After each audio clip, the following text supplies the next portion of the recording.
மேடையில பேசிட்டு இருக்கும்போதே, திடீர்னு விஜய் டிவி தொகுப்பாளர் கோபிநாத்துக்கு ஏற்பட்டிருக்க நெஞ்சு வலி, அவருக்கு நடந்த மிகப்பெரிய துயரம், விஜய் டிவி அப்புறம் அவங்களுடைய குடும்பத்தினர்கள் அனைவருக்கும் உச்சக்கட்ட ஒரு சோகத்த ஏற்படுத்தியிருக்கு. விஜய் டிவில ஒளிபரப்பாகக்கூடிய மிக முக்கியமான நிகழ்ச்சி நீயா நானா. இந்த நிகழ்ச்சிய தொகுத்து வழங்குனவரு நம்ப கோபிநாத் அவர்கள். கோபிநாத் இந்த நிகழ்ச்சிய தொகுத்து வழங்குனதுக்கு பிறகு, விஜய் டிவில இவரு ஒரு மிகப்பெரிய அங்கமாவே மாறிட்டாரு. இந்த நிகழ்ச்சிய மக்கள் விரும்பி பார்க்குறாங்க.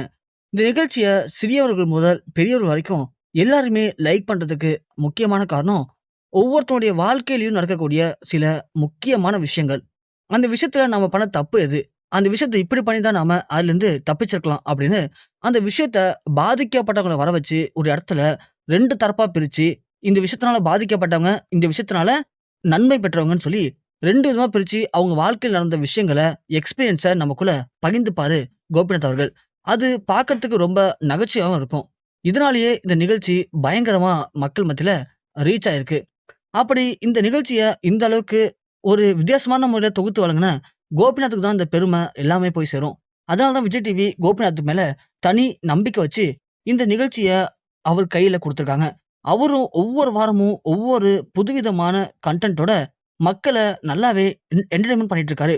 மக்கள் இந்த நிகழ்ச்சினால என்டர்டெயின்மென்ட் அடையறாங்களோ இல்லையோ, அவங்களுடைய வாழ்க்கையில இந்த விஷயங்கள் அவங்களுக்கு நல்லாவே பயனுள்ளதாவும் அமைஞ்சிருக்கு. அது மட்டும் இல்லாம நெறைய பேருடைய வாழ்க்கையவும் இந்த விஷயங்கள் மாத்தியும் அமைச்சிருக்கு. அதனால நெறைய பேரு பலனும் பெற்றிருக்காங்க. நம்ம கோபிநாத்த பொறுத்தவரைக்கும் சின்ன வயசுல இருந்தே இவரு சமூக நலத்தின் மேல ஆர்வம் அதிகம். அதனாலேயே இவரு நல்லா படிச்சு வக்கீல் ஆயிருக்காரு. அதன் மூலியமா கஷ்டப்படக்கூடிய மக்களுக்கு நெறைய நல்லதும் பண்ணியிருக்காரு. அதன் பிறகு தான் நெறைய பேரு சரியா ஒரு புரிதல் இல்லாம கணவன் மனைவிக்குள்ளேயும், அம்மா, அப்பா, புள்ளைங்க மத்தியிலயும் நெறைய பிரிவு ஏற்படுது. இது அவங்களுடைய வாழ்க்கையவே திசை மாத்தி கொண்டு போயிடுது. அவங்களுடைய இந்த எண்ணங்கள சரிப்படுத்தணும். அவங்களுக்குள்ள புரிதல் வேண்டும் அப்படின்னு ஒரு முயற்சி தான் இந்த நீயா நானா. இதன் மூலியமா நெறைய கணவன் மனைவிக்குள்ள நல்ல ஒரு அண்டர்ஸ்டாண்டிங் வந்திருக்கதா நெறைய பேர் சொல்லியிருக்காங்க. இப்படி மக்களுடைய நலன மட்டுமே முன்னிலை வச்சு, அத எப்படி மக்கள்ட்ட கொண்டு போய் சேர்க்கணும், அத எப்படி வித்தியாசமான முறையில அமைக்கணும் அப்படின்னு கோபிநாத் அவர்கள் இவ்ளோ கஷ்டப்பட்டு, அரும்பாடுபட்டு தான் இந்த நிகழ்ச்சிய இந்த அளவுக்கு மக்கள் மத்தியில கொண்டு வந்து சேர்த்திருக்காரு. அதுபோக கோபிநாத் அவர்கள் தொடர்ந்து சினிமாவிலயும் சில முக்கியமான படங்கள்ல, முக்கியமான ஆழமான கதாபாத்திரங்கள்ல நடிக்கவும் செஞ்சிருக்காரு. ஒவ்வொரு வாரமும் அவரு என்ன மாரியான கன்டென்ட்ட கொண்டு வருவாரு அப்படின்னு ரசிகர்கள் எல்லாருமே எதிர்பார்த்து தான் இந்த ஷோவ பார்த்துட்டும் இருக்காங்க. அப்படி இந்த வாரத்துக்கான ஒரு முக்கியமான கன்டென்ட்ட நம்ப கோபிநாத் அவர்கள் கொண்டு வந்திருக்காங்க. கொண்டு வந்தது மட்டும் இல்லாம, அதற்கான ஷூட்டிங்க 2 நாட்களுக்கு முன்னாடியே எப்போதுமே ரெடி பண்ணிடுவாரு. அதே மாரி தான் இந்த வாரத்துக்கான ஷூட்டிங்கும் போயிட்டு இருந்திருக்கு. அதுல ஒரு முக்கியமான கருத்த பதிவு பண்ணி, அதுல 2 மத்தியிலயும் பயங்கரமான ஒரு விவாதம் போயிட்டு இருந்திருக்கு.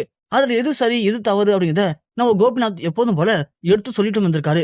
இது எல்லாமே படமாக்கப்பட்டுட்டு இருந்த அந்த நேரத்துல, திடீர்னு கோபிநாத்துக்கு நெஞ்சுவலி ஏற்பட்டு, அப்படியே மேடையிலேயே சுருண்டு கீழ விழுந்திருக்காரு. அத பார்த்து பதறி போன அங்க இருந்த எல்லாரும் ஓடி வந்து, அவர தூக்கி கொண்டு வந்து பக்கத்துல இருக்கிற மருத்துவமனையிலயும் அனுமதிச்சிருக்காங்க. இருந்தாலுமே மருத்துவமனைக்கு கொண்டு வர வழியிலேயே அவருக்கு ஏற்பட்டிருக்க மிகப்பெரிய ஒரு துயர செய்தி தான், ஒட்டுமொத்த விஜய் டிவி திரைப்பிரபலங்கள், ரசிகர்கள், தமிழக மக்கள் அனைவரையும் உச்சக்கட்ட கண்ணீர்லயும், சோகத்திலயும் மூழ்க வச்சிருக்கு.